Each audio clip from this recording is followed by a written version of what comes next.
Welcome to எங்க மதுரை சமையல். இன்னைக்கு நாம முட்டை கருவாடு வச்சு ஒரு செமி கிரேவி பண்ண போறோம். இது வரைக்கும் நம்ம சேனலை சப்ஸ்கிரைப் பண்ணாதவங்க சப்ஸ்கிரைப் பண்ணிடுங்க. கூடவே அந்த பெல் ஐகானையும் கிளிக் பண்ணிடுங்க. வாங்க இப்போ வீடியோக்குள்ள போலாம்.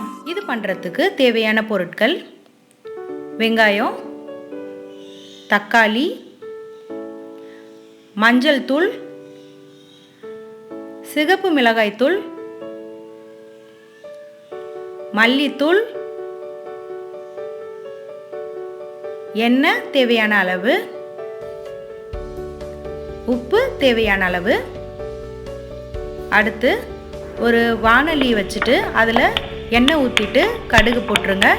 கடுகு நல்லா பொரிஞ்சு வரட்டும், வெடித்து வரட்டும். பச்சை மிளகாய், கருவேப்பிலை சேர்த்துக்கோங்க. வெங்காயம் சேர்த்துக்கோங்க. நல்லா இந்த மாதிரி குட்டி குட்டியாக நறுக்கி சேர்த்துக்கோங்க. அது நல்லா வதங்கட்டும். வெங்காயம் வதங்கிறதுக்கு தேவையான உப்பு சேர்த்துட்டு இது நல்லா ஒரு வாட்டி கலந்து விட்டுக்கோங்க. இது நல்லா கண்ணாடி பதத்துக்கு நல்லா வேகட்டும். பாருங்கள், கலர் மாறிடுச்சு. அடுத்து தக்காளி சேர்த்துக்கலாம்.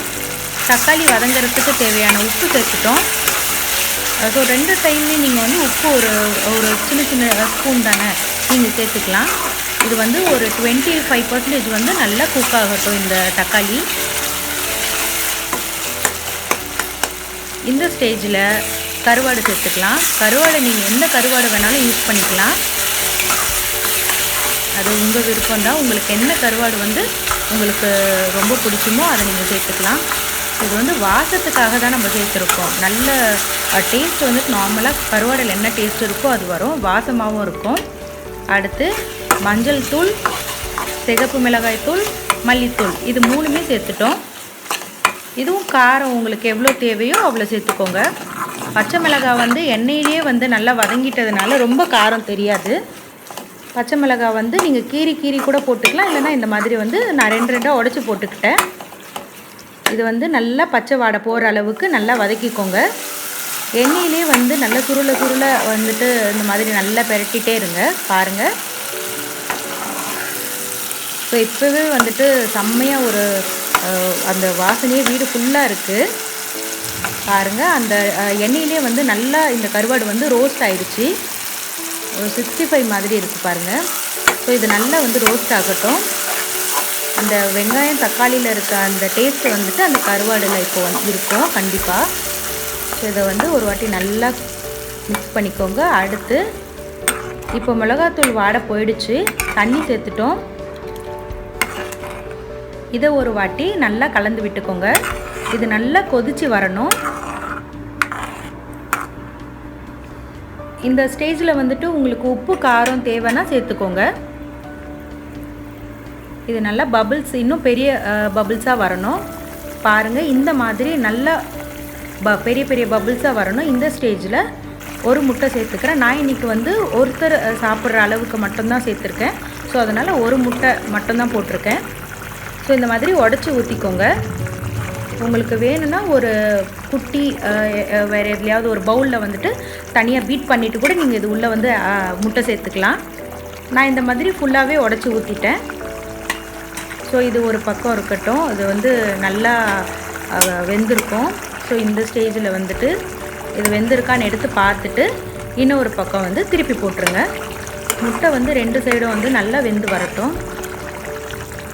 சூப்பராக இருக்கும் இது. பாருங்கள், இப்போ மேலே நல்லா குக் ஆகிடுச்சு. ஸோ உள்ளே நல்லா குக் ஆகணும். இந்த ஸ்டேஜ் வந்ததுக்கப்புறமா நீங்கள் இன்னும் ஒரு 5 மினிட்ஸ்க்கு கொஞ்சம் மேலேயே முட்டை இருக்கணும். அந்த கருவாடு ஸ்மெல், கருவாடில் அது கருவாடு யாருக்கு ரொம்ப பிடிக்குமோ அவங்களுக்கு தான் இது எப்படி இருக்குன்னு தெரியும். ஸோ கண்டிப்பாக உங்கள் வீட்டில் ட்ரை பண்ணலாம். சுட சுட ஒயிட் ரைஸ் இதை வச்சு சாப்பிட்டிங்கன்னா நச்சுன்னு இருக்கும். இது கார்னிஷிங் பண்ணுறதுக்கு அண்ட் ஃப்ளேவருக்காகவும் நீங்கள் கொத்தமல்லி சேர்த்துக்கலாம். நீங்கள் நான்வெஜ் எல்லாத்துலேயும் கொத்தமல்லி கண்டிப்பாக சேர்த்துக்கலாம். அதுலேயும் அந்த தண்டோடு சேர்த்துக்கோங்க. சூப்பராக இருக்கும். இப்போது நல்லா 2 பக்கமுமே நல்லா குக் ஆகிடுச்சு. முட்டை உள்ளே வரைக்கும் நல்லா வேகணும். அதனால தான் நம்ம அந்த வெந்த மாதிரி உங்களுக்கு முன்னவே தெரிஞ்சிச்சு. ஸோ 5 மினிட்ஸ்க்கு மேலே வச்சுக்கோங்க. இப்போ பாருங்கள் ஒரு செமி கிரேவிக்காக அந்த பதம் வந்துருச்சு. உங்களுக்கு குழம்பு மாதிரி வேணும்னா நீங்கள் இன்னும் கூட தண்ணி எக்ஸ்ட்ரா ஆட் பண்ணிக்கலாம். ஸோ நான் இன்றைக்கி ஒருத்தர் சாப்பிட்ற மாதிரி தான் பண்ணியிருக்கேன். ஸோ அதனால் இந்த மாதிரி ஒரு செமி கிரேவியாக தான் பண்ணியிருக்கேன். இல்லை உங்களுக்கு இன்னும் தொக்கு வேணும்னாலும் இன்னும் நீங்கள் சுருளை பிரட்டிக்கலாம். வாங்க இதை ஒரு சர்விங் பவுலுக்கு மாற்றிடலாம். இதை உடனே நீங்கள் ஒரு சூடான சாதத்தில் வச்சு இதை இம்மீடியட்டாக நீங்கள் சாப்பிடணும். செம்மையாக இருக்கும். இதை கண்டிப்பாக டேஸ்ட் பண்ணி பாருங்கள். முட்டை அண்ட் கருவாடு இது ரெண்டுமே பிடிச்சவங்களுக்கு இந்த மாதிரி ஒரு டிஃப்ரெண்ட்டான இதில் செஞ்சு பாருங்கள். நார்மலாக கருவாடு தொக்கு, கருவாடு குழம்பு இந்த மாதிரி செஞ்சுருப்பீங்க. ஸோ முட்டை தனியாக செஞ்சுருப்பீங்க. ஸோ இந்த மாதிரி கண்டிப்பாக செஞ்சு உங்கள் வீட்டில் சாப்பிட்டு பாருங்கள். சாப்பிட்டு பார்த்துட்டு அப்புறம் இந்த கிரேவி சப்பாத்தி பரோட்டாக்குலாம் கூட ரொம்ப அட்டகாசமாக இருக்கும். ஸோ நீங்கள் அதுக்கு கூட ட்ரை பண்ணிக்கலாம். எங்கள் சேனலை இப்போ தான் ஃபர்ஸ்ட் டைம் பார்க்குறீங்கன்னா மறக்காமல் சப்ஸ்கிரைப் பண்ணுங்கள், லைக் பண்ணுங்கள், ஷேர் பண்ணுங்கள், மறக்காமல் கமெண்ட் பண்ணுங்கள். தேங்க்யூ. இது வரைக்கும் நம்ம சேனலை சப்ஸ்கிரைப் பண்ணாதவங்க சப்ஸ்கிரைப் பண்ணிடுங்க. கூடவே அந்த பெல் ஐக்கானையும் கிளிக் பண்ணிடுங்க.